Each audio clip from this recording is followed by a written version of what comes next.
কথা ছিল বিশ্বকাপ বাছাই পর্বের শেষ দুই ম্যাচ চিলি এবং বলিভিয়ার বিপক্ষে ব্রাজিলের হয়ে মাঠে দেখা যাবে নেইমার জুনিয়রকে। মোটামুটি সবকিছুই নিশ্চিত ছিল।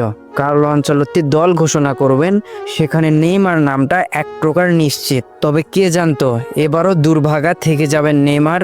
শুধুমাত্র জাতীয় দলে খেলার জন্য ইনজুরির সঙ্গে বসবাস করছে দীর্ঘদিন, তবুও হাল ছাড়ছেন না। কিন্তু দুর্ভাগ্যের বিষয় হলো, যখনই জাতীয় দলের খেলা আসে তখনই যেন ইনজুরি তাকে ডেকে বসে। এতটা আনলাকি কি করে হতে পারে একজন মানুষ, সেটা বোধহয় ব্রাজিলিয়ানকে না দেখলে বোঝাই যেত না। হঠাৎ করে ব্রাজিলের ক্লাব সান্তোস ব্রাজিল ফুটবল ফেডারেশনকে জানিয়েছেন নেইমার থাই ইনজুরিতে ভুগছে। বৃহস্পতিবার এক ট্রেনিং সেশনে অস্বস্তি অনুভব করেন তিনি। পরবর্তীতে মেডিকেল রিপোর্ট অনুযায়ী চোট ধরা পড়ে, যার ফলে স্কোয়াডে থাকা নিয়ে গভীর উদ্বেগ প্রকাশ করেছে, যা ব্রাজিল তথা নেইমার ভক্তদের জন্য এক বিরাট দুঃসংবাদ। দীর্ঘ